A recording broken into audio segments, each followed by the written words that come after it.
नमस्कार दोस्तों, स्वागत है आपका हमारे यूट्यूब चैनल स्टडी विद तरुण में।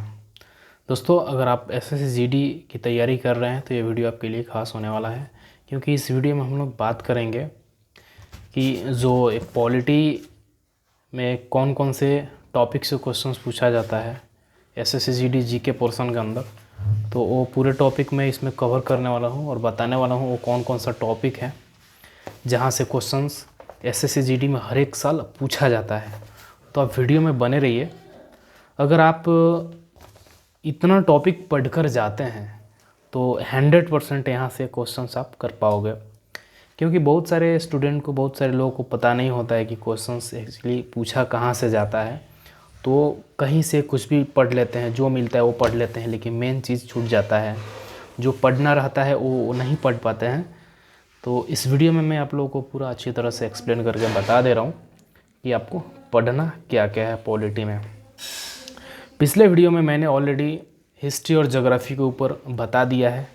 अगर आप लोगों उस वीडियो को नहीं देखे हैं तो प्लीज़ आप लोग जाइए, तो उसका लिंक मैं डिस्क्रिप्शन में दे दूंगा, यहाँ से आप लोग वो वीडियो देख लीजिए। मैंने इसमें पूरा टॉपिक कवर कर दिया है कि क्वेश्चंस किस किस टॉपिक से कहाँ कहाँ से पूछा जाता है। तो स्मार्ट स्टडी कीजिए यार।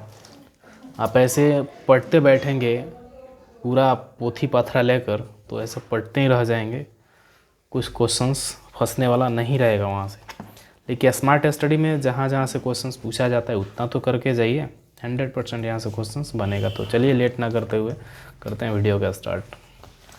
देखिए, पॉलिटी में सबसे पहले मैं आपको बोलूँगा कुछ टॉपिक से आप लोग उसको नोट कर लीजिए हो सके तो, और उस टाइप का जितना भी क्वेश्चंस मिले, जहाँ जहाँ से मिले आप लोग उसको पढ़ लीजिएगा। पॉलिटी में सबसे पहले आप कवर कीजिएगा प्रीम्बल एंड कॉन्स्टिट्यूशंस, यानी प्रस्तावना और संविधान। प्रस्तावना में क्वेश्चंस पूछा जाता है भारतीय संविधान की आत्मा किसे कहा जाता है, तो प्रस्तावना को कहा जाता है। जैसे भारतीय संविधान को संविधान सभा द्वारा अंगीकृत कब किया गया, इस टाइप का क्वेश्चंस। किस वर्ष भारत एक संप्रभुत्व संपन्न प्रजातांत्रिक गणराज्य बना, इस टाइप का क्वेश्चंस पूछा जाता है। और आगे संविधान का स्रोत से क्वेश्चन आता है, मतलब प्रस्तावना और संविधान से क्वेश्चंस आता है।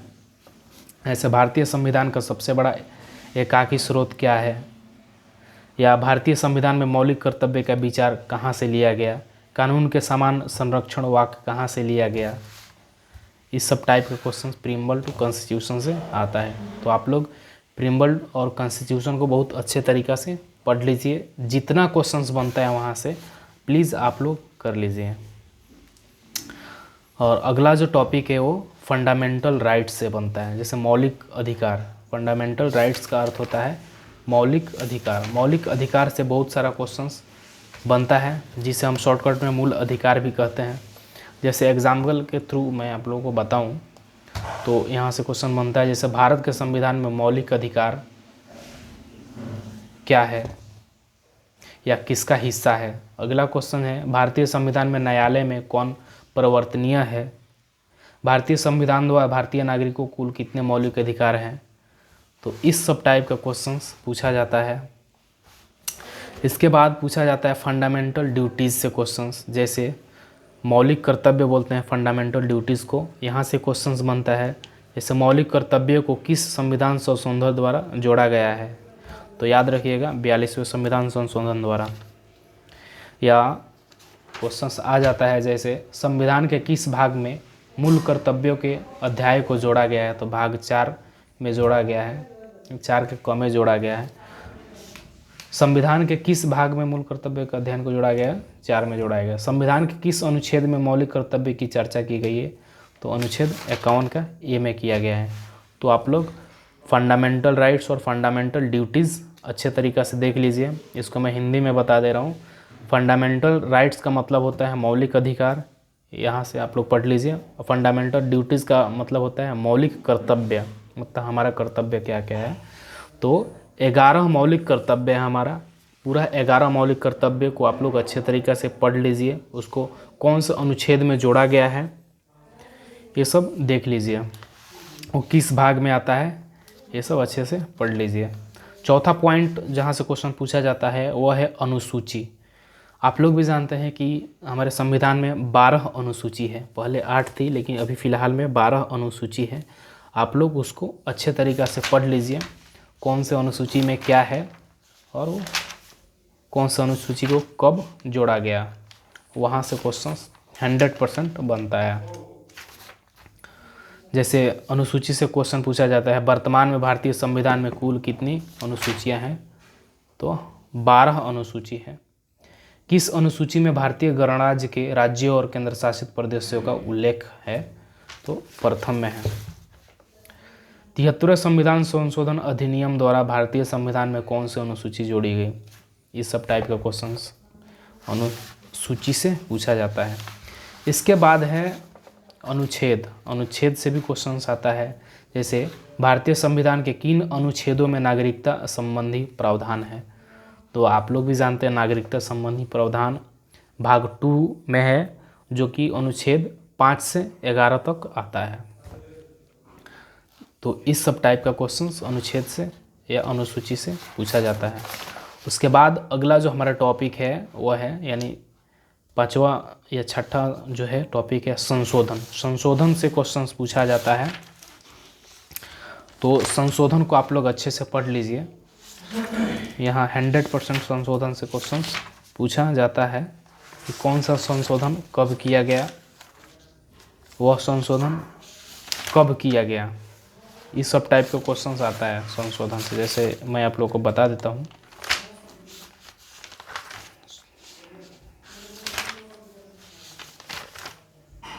जैसे 73वां संविधान संशोधन कब किया गया या 74वां संविधान संशोधन कब किया गया, इस सब टाइप का संशोधन से क्वेश्चन पूछा जाता है। तो जितना भी क्वेश्चन संशोधन से रिलेटेड है प्लीज़ आप लोग कर लीजिए। उसके बाद अगला हमारा जो टॉपिक है लोकसभा राज्यसभा से क्वेश्चन पूछा जाता है। तो लोकसभा जैसे राज्यसभा में पूछा जाता है, राज्यसभा को अस्थायी सदन कहते हैं, क्यों कहते हैं, या राष्ट्रपति द्वारा राज्यसभा में कितने व्यक्ति को मनोनीत किए जाते हैं, तो 12 व्यक्ति को मनोनीत किए जाते हैं।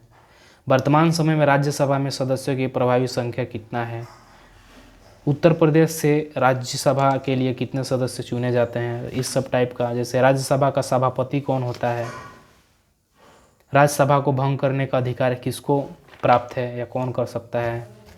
इसके बाद आते हैं लोकसभा। लोकसभा से क्वेश्चन आता है मूल संविधान में लोकसभा सदस्यों की संख्या कितनी निर्धारित की गई है, वर्तमान में लोकसभा के कितने सदस्यों को राज्य की जनता सीधे निर्वाचित करती है, या वर्तमान में लोकसभा सदस्यों की प्रभावी संख्या कितनी है। इस सब टाइप का क्वेश्चन लोकसभा और राज्यसभा से पूछा जाता है। अगला जो हमारा टॉपिक वह है राष्ट्रपति शासन। राष्ट्रपति शासन से अगला मतलब पूछा जाता है क्वेश्चंस। यहाँ क्वेश्चंस पूछा जाता है कुछ इस टाइप का, जैसे भारत में कार्यपालिका का अध्यक्ष कौन होता है, तो आप लोग भी जानते हैं कार्यपालिका का अध्यक्ष जो होता है वो राष्ट्रपति ही होता है। भारतीय सेनाओं का सर्वोच्च सेनापति कौन होता है, तो राष्ट्रपति ही होता है। राष्ट्रपति पद के उम्मीदवार के लिए अधिकतम आयु कितनी होनी चाहिए, तो इसका कोई आयु सीमा नहीं होता है। राष्ट्रपति का निर्वाचन किस प्रकार होता है, प्रत्यक्ष रूप से होता है या अप्रत्यक्ष रूप से होता है, तो आप लोगों की मालूम है कि अप्रत्यक्ष रूप से होता है। राष्ट्रपति चुनाव संबंधी मामले किसके पास भेजे जाते हैं, तो उच्चतम न्यायालय के पास भेजे जाते हैं। तो इस सब टाइप का क्वेश्चन राष्ट्रपति शासन से पूछा जाता है। अगला जो हमारा टॉपिक है वह है, जैसे राष्ट्रपति में एक और बता दे रहा हूँ आप लोग, राष्ट्रपति में केवल राष्ट्रपति के बारे में मत पढ़िएगा, आप लोग प्राइम मिनिस्टर यानी मुख्यमंत्री वगैरह के बारे में भी पढ़ लीजिएगा और उपराष्ट्रपति के बारे में भी पढ़ लीजिएगा। और अगला जो हमारा टॉपिक है वो है सुप्रीम कोर्ट और हाई कोर्ट। तो देखिए सुप्रीम कोर्ट और हाई कोर्ट से क्वेश्चन आता है, अगर आपको क्वेश्चंस मिलता है तो प्लीज़ आप लोग पढ़ के ज़रूर जाइएगा। और इसके बाद जो है आर्टिकल से क्वेश्चन आता है, इम्पोर्टेंट जो भी आर्टिकल है, ठीक है, आर्टिकल आप लोग ये पढ़ लीजिएगा। आर्टिकल अनुच्छेद, जिसको हम लोग अनुच्छेद बोलते हैं, तो अनुच्छेद आप लोग अच्छे तरह से कवर कर लीजिएगा। देखिए सुप्रीम कोर्ट और हाई कोर्ट। सुप्रीम कोर्ट से क्वेश्चन आता है, जैसे सुप्रीम कोर्ट का मतलब होता है सर्वोच्च न्यायालय, हाई कोर्ट का मतलब होता है उच्च न्यायालय। सर्वोच्च न्यायालय से कुछ इस प्रकार क्वेश्चन बनता है, जैसे भारतीय संविधान के किस भाग में संघीय न्यायपालिका का उल्लेख है, या क्वेश्चन पूछा जाता है वर्तमान में सर्वोच्च न्यायालय में मुख्य न्यायाधीश के अतिरिक्त कितने और न्यायाधीश का विधान है, सर्वोच्च न्यायालय के मुख्य न्यायाधीश की नियुक्ति कौन करता है।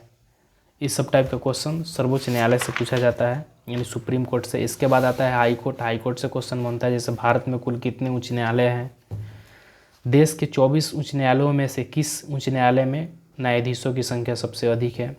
तो याद रखिएगा भारत में कुल जो है उच्च न्यायालय है 24 उच्च न्यायालय है।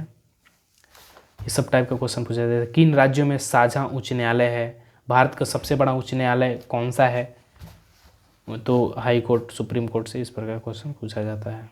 और इसके बाद जो टॉपिक मैंने आपको बताया था आर्टिकल यानी अनुच्छेद से क्वेश्चन आता है, जैसे अनुच्छेद 370 में क्या है, 395 में क्या है, 352 में क्या है, 360 में क्या है। तो इस सब टाइप का क्वेश्चन आप लोग अनुच्छेद से प्लीज़ कर लीजिएगा, क्योंकि 100% क्वेश्चन अनुच्छेद से पूछा जाता है। अनुसूची और जम्मू कश्मीर, इसके बाद जो है टॉपिक हमारा जम्मू कश्मीर का जो है आर्टिकल 370 वगैरह अच्छे से देख लीजिएगा। आयोग देख लीजिएगा, निर्वाचन आयोग थोड़ा बहुत पढ़ लीजिएगा, विधान परिषद के बारे में थोड़ा बहुत पढ़ लीजिएगा। हाँ, उसके बाद जो समिति, संसदीय समिति से क्वेश्चंस पूछा जाता है, जैसे संसद की कितने प्रकार की समितियाँ होती है, जैसे प्राक्कलन समिति में कितने सदस्य होते हैं, संयुक्त संसदीय समिति में कितने सदस्य होते हैं, लोकसभा अध्यक्ष किस समिति का पदेन अध्यक्ष होता है, या भारत में नई संसदीय समिति प्रणाली की शुरुआत कब हुई थी। इस सब टाइप का क्वेश्चंस संसदीय समिति से पूछा जाता है। इसके बाद जो है महान्यायवादी, अगला टॉपिक है महान्यायवादी आपको पढ़ना है। जैसे भारत सरकार का प्रथम विधि अधिकारी कौन होता है, भारत सरकार मुख्य विधि परामर्शदाता कौन होता है, कानूनी विषयों पर राज्य सरकार को कौन परामर्श देता है, तो महान्यायवादी ही देता है। तो प्लीज़ इस सब टाइप का क्वेश्चंस आप लोग करके जाइए। आज की वीडियो में बस इतना ही रहने देते हैं, पॉलिटी तक ही। अगले वीडियो में आप लोगों को बता दूंगा इकोनॉमिक्स के बारे में, इकोनॉमिक्स से कौन कौन सा टॉपिक पढ़ना है, और फिर उसके अगले वीडियो में जनरल साइंस में बताऊंगा फिजिक्स, केमिस्ट्री और बायोलॉजी से आपको कौन कौन सा टॉपिक पढ़ के जाना है, वहाँ से क्वेश्चंस पूछा जाता है। तो आप लोग टॉपिक वाइज पढ़िएगा, तो उसको बोलते हैं स्मार्ट स्टडी। पूरा बुक रटिएगा तो रटते रह जाइएगा, इधर से आप लोग याद कीजिएगा, जैसे जैसे आगे बढ़िएगा पीछे से भूलते जाइएगा तो कुछ फ़ायदा नहीं है। आप लोग स्मार्ट स्टडी कीजिए। अपने करियर में वही लड़का सेट होता है, वही लड़का जॉब लेके जाता है जो स्मार्ट स्टडी करता है। नहीं तो बहुत सारे ऐसे दुनिया में लोग हैं पढ़ने वाले, आपसे भी इंटेलिजेंट लोग हैं पढ़ने वाले, लेकिन उनको क्या ना सही दिशा दिखाने वाला कोई नहीं मिलता है। मैंने खुद ट्राई किया, मैंने खुद एग्ज़ाम निकाला है, तो मुझे पता है क्वेश्चन कहाँ कहाँ से बनता है। तो चलिए रहने देते हैं, फालतू की बात क्या करें। इसी तरह आप लोग पढ़ते रहिए। चलिए मिलते हैं फिर इकोनॉमिक्स के अगले टॉपिक पे। तब तक के लिए जय हिंद, जय भारत। पिछला आप लोग हिस्ट्री और ज्योग्राफी का वीडियो नहीं देखें तो प्लीज़ जाकर देख लीजिए। चैनल पर नए हैं तो प्लीज़ सब्सक्राइब ज़रूर कीजिएगा। वीडियो अच्छा लगा रहेगा तो अपने भाई को सपोर्ट ज़रूर कीजिए। चलिए, थैंक यू।